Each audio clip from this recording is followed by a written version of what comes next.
What's up guys? I'm trying a new thing out at the moment where I am creating longer form videos where I look at 7 different topics, and hopefully they'll be about 25, maybe 30-minute long videos, and then I can cut each topic into a clip that I can upload to YouTube. So you can watch the full clip, which is the one you're watching now, or I'll drip out individual clips over the next few days. Let me know whether you like this format, either in this video or the shorter clip ones, because I'm just trying it out because it saves me a lot of time and I can pump out a lot more content, which is great for the Google algorithm. So let's start out today's discussion with a question from someone on Discord. I have a Discord group, and this person has said they've got an email list of 279 people. What can I do with this list?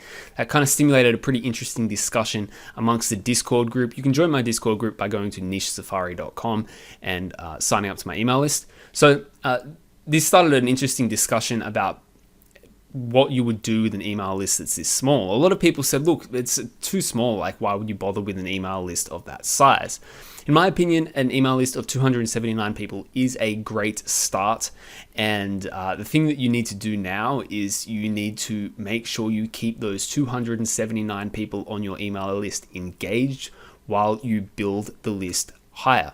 So I actually recently released a course for one of my niche sites, and I released the course when I had 0 people on my email list. I offered a discount of the course, a super big discount on the course, for the first 14 days, maybe it was a little bit less, maybe it was the first 10 days in which I released the course. The problem I had, of course, is that the list was tiny, so I didn't get a representative size of how many people would buy the course, right? If I had 10,000 people on my list and 10 people bought the course, then I would know that 1 in 1,000 people buy the course, right? But because the list was so small, it just wasn't a big enough sample size for me to say, well, this was a successful course launch, or the offering that I have isn't good enough. So what you really need to do right now, whether you're start launching a course or whether you're just going to sell affiliate products to your email list, or however you're going to monetize your email list, you probably don't even want to think about that right now until your email list is pretty big. Right now, you just need to keep that email list engaged and keep them warm while you build the list, and then when it's big enough, you can start doing serious pitches to them for things like courses.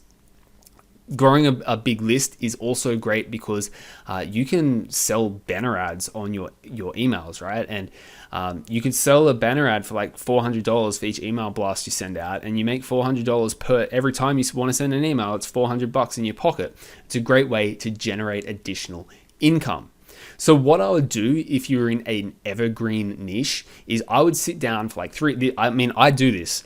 Sit down for 3 days and create 52 emails. They just need to be 250 words long, just one short, sharp, fun fact with an engaging topic line for your email, and create 52 of them. And then create them in a sequence. So if you've got ConvertKit, which is what I use, you can create sequences in ConvertKit. So you can dump an email every Monday morning at 9 a.m. Pacific time or 9 a.m. Eastern time or whatever. And you can do that every single Monday for 52 weeks, and you've got it planned out in advance, so you never have to look at it again. That email list is done for the entire 12 months, and you only spent 2 or 3 days creating really short, engaging, quick to read emails that people can open up and read when they get to work on Monday morning, and then they stay engaged. They remember your brand because you're consistently in their inbox. Then when it comes time to pitch to them, they know you, they're familiar with you, they trust you, and they're more likely to buy from you. Now, I've made the mistake with Niche Safari. I think I've got about 500 people on my Niche Safari email list, and I never email them. The reason I don't do that with Niche Safari is because I feel as if in our niche, if you're sending out emails, they need to be relevant to what's happening that week, because SEO changes so quickly. If I were to send out an email this week, my email this week would be around something like the product reviews update that came out recently, or Amazon One Links, now you can monetize with just one ID across the whole world. That sort of information that is relevant to this week. It's not going to be relevant in 3 or 4 or 5 weeks time. And it wasn't something I could plan out a couple of weeks ago. SEO is it's not an evergreen niche. So it's harder to create newsletters, right? Someone who does this really, really well is Yo from, I forget what, it's Niche Surfer, nichesurfer.com. And in my opinion, he's got the best SEO newsletter out there, because every single Friday you get his email and it's a wrap up of what happened in the week. And it's just like a really engaging, like, here's everything that's happened in the week. Here's all the research I've done. So you just have to read my email each week and you've got all the information. And that's so engaging that I'm going back to him all the time. If I see him releasing an affiliate link and it's something that I want to buy, I'm going to use his affiliate link, because I've every single week getting value from him. So I'm his warm audience. So I do suggest, if you want to see someone who does really good evergreen, not evergreen, but like topical emails, check out his emails. It's nichesurfer.com. But if you are in a an evergreen niche, which is ideal, the best thing to do is just spend 3 days a year creating 52 emails, set them up as sequences, and then every time someone jumps into your email list, they start at the start of the sequence, and they've got 52 weeks worth of emails that have already been made for you, so you don't have to worry about it. It keeps your list warm, and then whenever you want to pitch to them, you can pitch to them. So whoever that is who's got 279 emails, grow that email list, keep growing it. It's going to become a very valuable asset in time if you just stick to it, even though it doesn't seem to be a valuable asset right now. Okay, next question, and this is a funny question. I kind of like appreciate this question in a strange way. The question was someone who commented under one of my videos, why don't I go harder at Niche Safari? And it was a longer comment. I haven't written it all down. I just wrote, why don't I go harder at Niche Safari here in my notes. And but one of the things they said is they went and they looked at my email, and it looked not my email, my website, and they were like, it looks a bit like crap. Like, why does it look so scummy? Why don't you like improve the look of your website and really go hard at this niche? This could be a really monetizable niche. And the truth is, yeah, it could be, but this is my 5th priority, this thing. Like, Niche Safari is like what I do when I'm bored. Like, it's 20 minutes to midnight right now, and my head can't keep writing blog posts. So I'm like, yeah, I'll just do a video right now. That's what Niche Safari is for me. I could grow Niche Safari a lot bigger if I wanted. I looked at Carl Broadbent and I'm like, dude, that guy's creating an empire, right? He's got that big, warm email list. He's pushing out a lot of videos, and he has been consistently for a very long time. He's giving us his income reports. He's making like 10 grand a month from like talking about SEO on YouTube. I mean, good for him. That was a really, really good idea.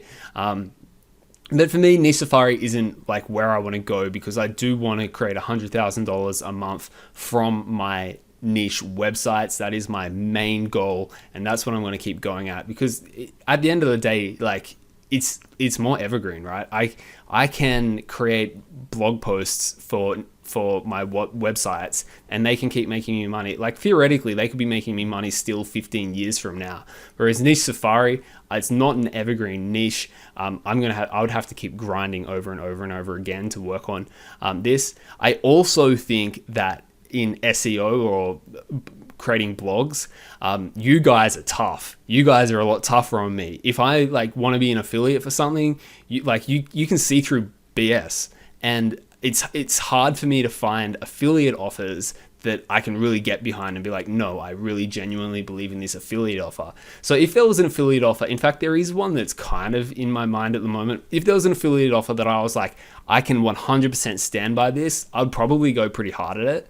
But like, it's hard to find good ones in this niche, unfortunately. Like, a lot of services are often pretty average, like link building services and stuff. You look at them and you kind of like, that's a pretty spammy link. Like, what are you doing? So it is a tough niche, SEO and building blogs. So that's why I don't go harder at Niche Safari.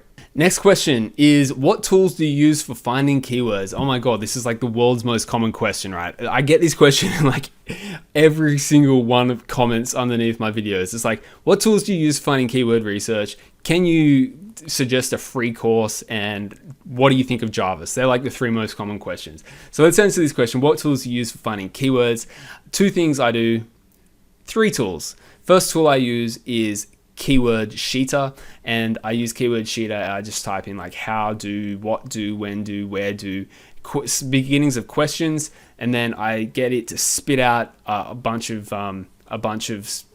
potential keywords. So like, when does the sun, and then it'll spit out like set, rise, set in January, rise in August, when does the sun go behind the clouds, whatever. It'll spit out a whole bunch of questions, and then that will be all the seed keywords. So that might be like 300 or 400 keywords that I can find. That's Keyword Sheeter. That's my first tool. Now that I've got all of those keywords, I feed them into Keywords Everywhere, the bulk checker tool. So Keywords Everywhere, you have to click on the Keywords Everywhere icon in Google Chrome, and then click what's it say? It says bulk keywords data. You click on bulk keywords data, you paste that list of potential keywords into that bulk keywords data list, and then click get search volume. Then it'll give you the search volume for every single one of those keywords that have been spat out by Keyword Sheeter. Now you've got maybe like a couple of hundred, even a couple of thousand keywords with their search volume. Sort them from highest to lowest in search volume, and then you'll have all of your potential keywords with search volume above, let's say, 70. So all keywords with search volume 70 or above, you've got a list of them. It might be like 300 of them. And then you need to manually check in Google every single one of those keywords to see if you can see SERP weakness. SERP weakness looks like Quora ranking, Reddit ranking, or spam sites ranking. Spam sites are those sites that use like, it's not really AI, but it's like tools similar to AI that like automatically generate content, and they generate like 1,000 articles a day. There's one called Libsden, which is really popular at the moment. mvorganizing.org was really popular for a while as well. If those ones are ranking, or if there's user generated content like Quora or Reddit ranking in the top 3 or 4 articles, then I will go for those keywords. So I've cast a really wide net using Keyword Sheeter. I've narrowed it down to the ones with at least a little bit of search volume using Keywords Everywhere, and then I've literally checked every single one of them on the SERPs to see if I can find keyword weakness. Of those tools, there's only one that you need to pay for. It's Keywords Everywhere. You just pay for you literally spend $10 to purchase. I think it's 100,000 credits for $10. That'll last you for like an entire website, right? It'll last you for like 6 to 12 months. I'll leave an affiliate link below if there is one. I know that you can get affiliate links now for Keywords Everywhere, and it doesn't give me money, but it does give me free credits if you use my affiliate link to get Keywords Everywhere. The reason you want Keywords Everywhere is for its bulk keyword data tool. It is amazing. I couldn't live without it. And I also think Keywords Everywhere does have the most accurate keyword search volume. I've done a video on this in the past. It does quite a good job of search volume compared to most other keyword tools, but obviously, like all keyword tools, it's just a guess. So to sum that up, the tools I use are Keyword Sheeter, Keywords Everywhere, and Google. And Google is like the best one, right? Google's the one that's going to tell you what is the SERP weakness, which keywords have not got good results appearing on the SERPs. Okay, let's move on to a interesting little study I did this week where I looked at dwell time. How long did people spend on my website? And I compared that to what the RPM was for each of my pages. So how long did someone spend on the page compared to the RPM? And this is what I found. This is from 2 of my sites, the top 100 articles on each of the sites. And we can see here on the one column, we've got how many minutes they spent on my page, 10 minutes at the top, 0 minutes at the bottom. So most of them are spending around about 5 or 6 minutes on the page. And then this is the RPM on the bottom, right? So in this bottom left-hand quadrant, it would be not spending much time on the page and low RPM. Top quadrant here would be long time spent on the page, low RPM. Top right-hand quadrant would be long time spent on the page, high RPM. And then bottom right-hand quadrant would be low time spent on page, high RPM. Okay, that's a little bit confusing, but what we want to look for is, what is the trend? Do people who spend more time on your page generate you more RPM? Or, in other words, do pages with more dwell time generally provide higher RPM. So I did a scatter plot of all of my top 100 pages and then looked at the RPM versus time on page or dwell time, and we did a trend line. This trend line was generated by Excel, Microsoft Excel, and you can see a clear trend here. The more time on the page, the higher the RPM. In other words, you want to keep people on your page as long as possible because it increases your RPM per page. This is, of course, for display advertising. Now let's look at my other website. Again, we can see the trend line. The more time they spend on page, the higher the RPM, the trend line heading up toward this quadrant here, high RPM and high amount of time on page. So this is pretty conclusive to me. Both of these websites showing me what I would expect. The more time you spend on page, the higher the RPM. Now, this is obviously because ads on your page refresh every 30 seconds. So if someone spends more than 30 seconds on the page, the ad will refresh and the new ad will display, and that new ad will be paying you, half a penny or a penny or whatever as well. So the longer they spend on the page, the more ads they get to see, the more money ends up in your pocket. You want to keep people on your page as long as possible. There is a clear correlation between time on page and RPM, the amount of money you make per 1,000 visitors. So the next question is, how do we keep people on our page longer? How do we increase our dwell time? In my opinion, the whole ball game for dwell time is meeting your audience's expectations and solving your audience's problems. Now, I've been obsessing lately over Mr. Beast. He is a YouTuber who is really, really good at creating viral content that keeps people watching the content for long periods of time. And when you follow his videos, you can see he does some very interesting things that are totally relevant for us when we're writing blog posts. One thing he does is he does not sit around and chat at the beginning of his videos. He tells you right at the beginning, this is what I'm going to do in the video. He meets the audience's expectations. If he does a video about how he's going to give $100,000 to a homeless person, the first 10 seconds of the homeless person, he is giving $100,000 to the homeless person. And then he goes into discussing things. So he meets the audience's expectations immediately. What is this for blogging? It's making sure that your introduction, which is the most important paragraph of the entire article, meets the audience's expectations. It doesn't say, are you here to find out about this, blah, blah, blah, blah, blah, like fluff, fluff, fluff, fluff, fluff. It answers the question immediately. Answer the question in the first paragraph of the article. Now, the question is, if you answer the question in the first paragraph, are people going to keep reading?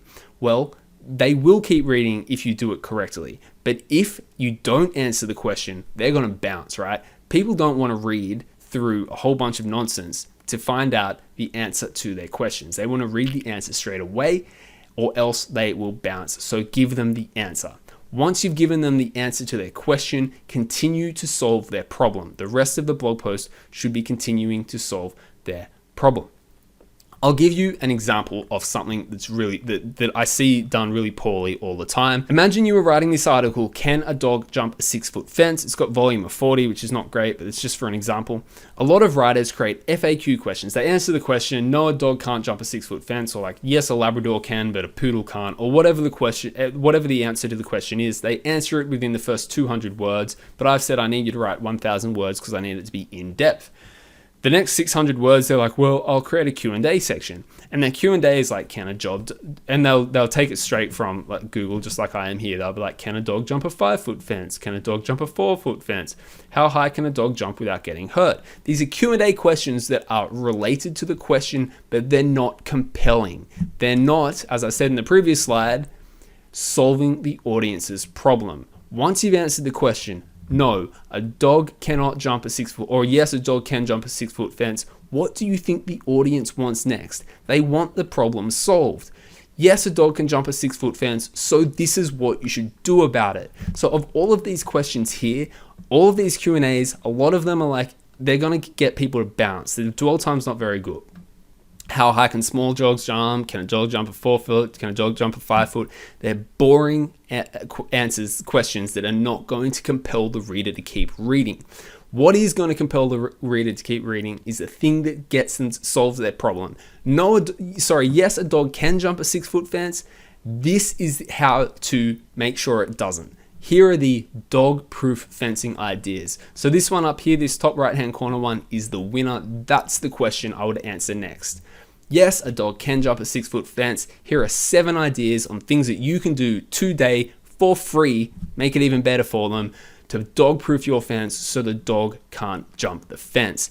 Make it compelling. Make sure that your reader is going to want to stay on the page. I'll go back to Mr. Beast. This is how Mr. Beast keeps people on the page. He's always jumping from one scene to the next. He's got compelling music playing. He's saying, keep your attention on what I'm offering you. I want you to keep paying attention for as long as possible. It's how YouTube videos go viral. For blog posts, the way you can increase your dwell time is exactly the same. Keep people's attention. Make sure that you've got something new and valuable for them to keep reading, not just boring Q&A questions. I'd also quickly mention a couple of additional things that you can do to increase dwell time. Short paragraphs. No one wants to read big walls of text. Paragraphs should be between 1 and 3 sentences long. That's it. Any longer, you've lost your audience. Keep it easy to read. A 6th grader should be able to read it with no problems. You don't want it to be too complicated. And visual elements are always really useful. Subheadings. You always want a subheading to be visible as the person scrolls down the page. You never want a wall of text. You can also do bullet points and graphs. Graphs are amazing as long as they're directly relevant to what you're writing about, not just some random graph. So all of those things can help keep people on the page for as long as possible, remembering that the goal is dwell time equals money. You want to keep people on your page as long as possible. Up your game. Don't just keep writing boring Q&A questions.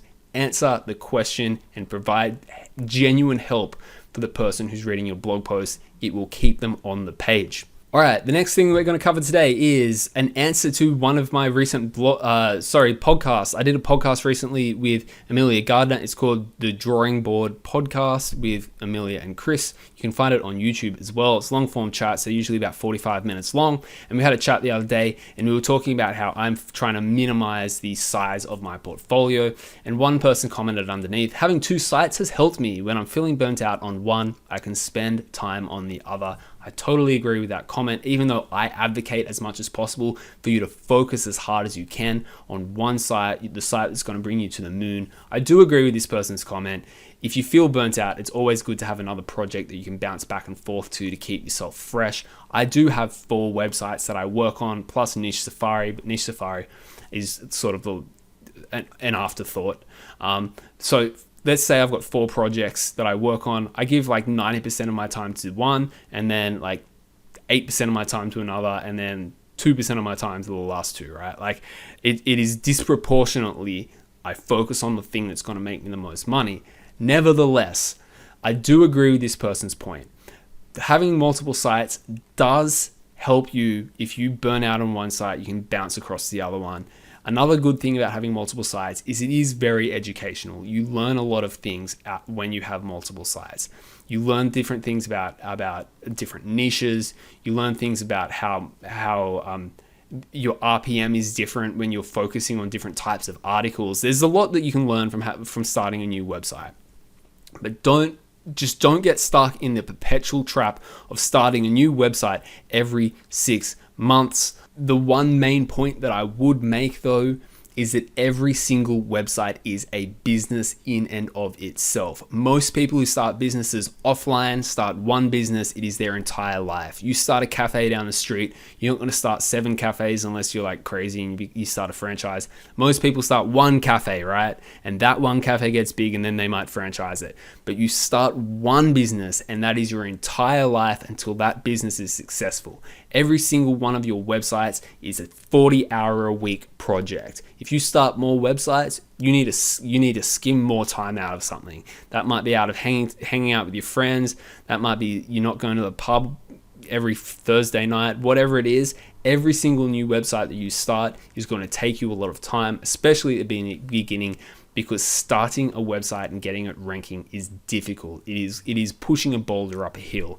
So just keep in mind, every single new website you start, it is a big project. Don't underestimate it. If you underestimate it, the website won't succeed. Okay, next question, a super simple one, and one that comes up 4 times per year, and it is, yikes, anyone got an insane drop in EPMV? So this person's obviously on Zoic because they're talking about EPMVs, which is revenue per 1,000 sessions on your website.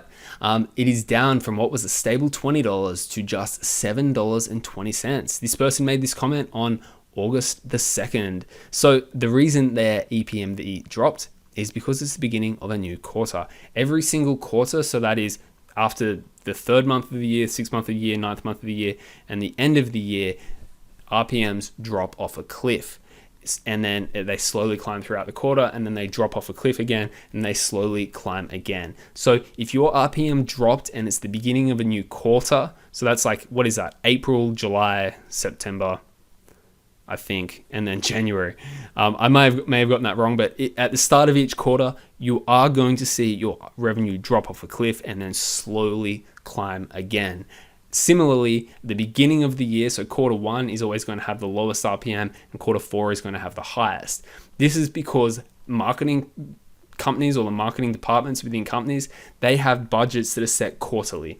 And then at the beginning of the quarter, they're a little bit more like stingy with their money, and they don't want to waste all of their money too soon. And then at the end of the quarter, they've got to get rid of all the money. They've got to get it out the door before the end of the quarter, so they don't have to give the money back to the company, right? They want to use their entire budget. So at the end of the quarter, they've got more of an incentive to spend more money than at the beginning of the quarter. It's just the economics of it.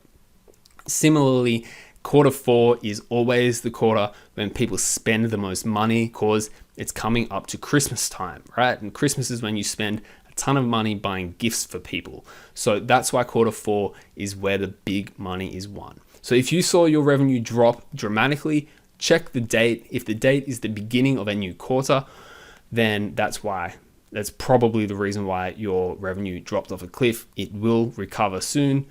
It's just the way it is. It's just the cycle of ad revenue.